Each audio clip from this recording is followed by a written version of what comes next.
गांव में चाउमीन का चलन अभी अच्छे से नहीं आया था, लेकिन सुरेश शहर से चाउमीन बनाना सीख कर गांव में ठेला लगाता है। अरे ये केचुआ है क्या भैया? कैसे खाया जाता है? अरे नहीं नहीं, ये चाउमीन है। चाउमीन शहर में खाया जाता है। कितने की दे रहे हो सुरेश? 10 रुपए की प्लेट भरकर। तभी वहां शहर से पढ़ा एक लड़का आता है। जरा एक प्लेट चाउमीन तो देना। सुरेश उसे चाउमीन देता है। उसे चाउमीन खाता देख गांव वाले भी उससे चाउमीन ले लेते हैं और खाने लगते हैं। अरे वाह सुरेश भैया, कमाल की बनाए हो।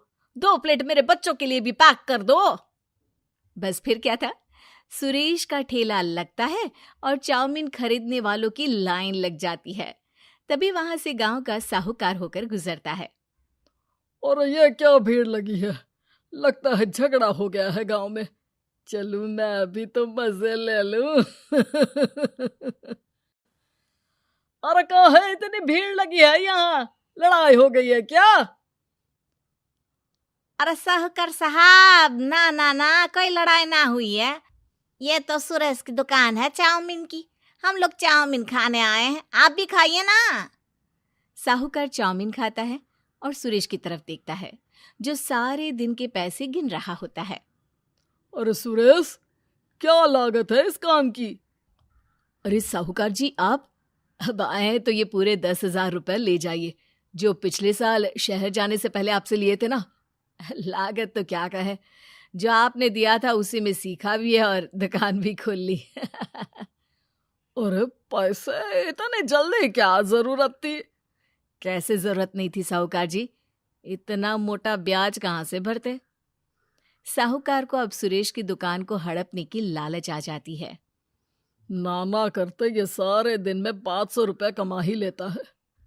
अरे गांव में ये ऐसे ही कमाता रहा तो कहीं ब्याज का काम ना शुरू कर दे। अरे भैया, कोई ना कोई जुगाड़ तो करना पड़ेगा। अब साहूकार घर आ जाता है और अपनी बीवी को सारी बात बताता है। हाँ जी, ये तो मैंने भी सुना है कि सुरेश के हाथ की चाउमीन नहीं खाई तो कुछ नहीं खाया। अरे हाँ हाँ, सही ही कहते हैं। मैं अभी खा कर ही आ रहा हूँ।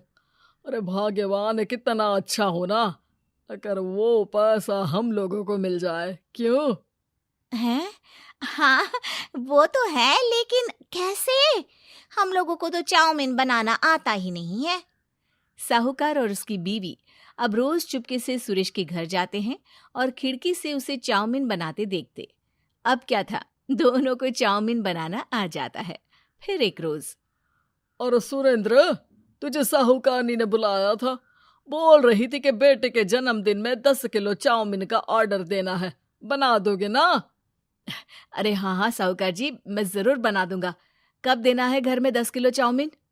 अरे वो तो तू घर आकर बता कर लेना, मैं नहीं बता पाऊंगा। ठीक है, शाम को काम निपटा कर आ जाता हूँ।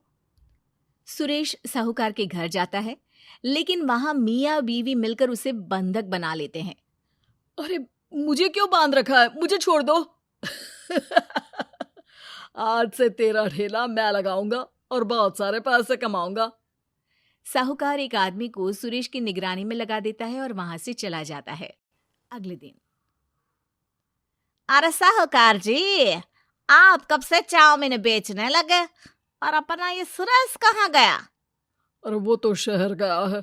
उसका कोई काम निकल आया था। बोल रहा था कि जब तक वो ना आए तब तक मैं ही उसके ठेले का काम कर दूं।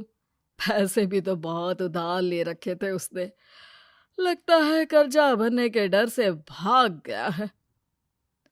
अरे पर वो तो बोल रहा था कि उसने सारा कर्जा उतार दिया है, और वो क्यों भागेगा? इतना तो कमा रहा था। अरे मुझे क्या पता। अरे चाउमीन खाना है तो बोलो, नहीं तो भागो यहाँ से। अरे हाँ हाँ, दे दो दे दो। अब तो चाउमीन खाना पूरे गांव के लोगों के लिए आदत ही बन गया है। ना खाओ तो नींद ना आए। हाँ हाँ, तो लो और निकालो 50 रुपए।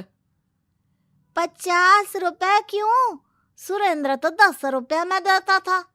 अरे वो पागल था, मैं थोड़ी ना हूँ। गांव वाले, जिनको चाउमीन की लत लग गई थी, वो करते भी क्या। दे दो, और ये लो 50 रुपए। लेकिन फिर साहूकार उन लोगों को प्लेट में थोड़ी सी चाउमीन रख देता है। अरे ये क्या, पैसे 5 गुना ज्यादा और चाउमीन बस इतनी सी। अरे साहूकार साहब, भगवान से तो डरो।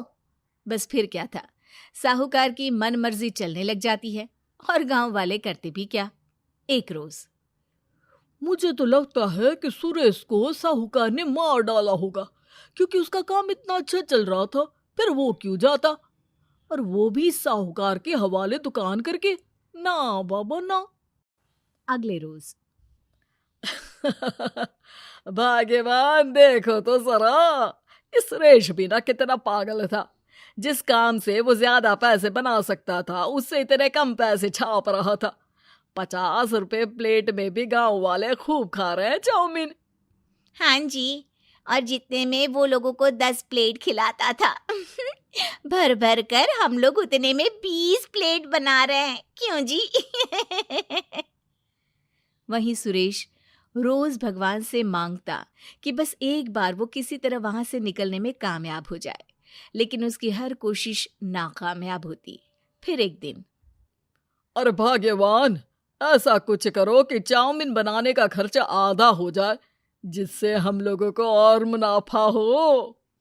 ना जी, मुझे तो कोई तरकीब ना सूझ रही।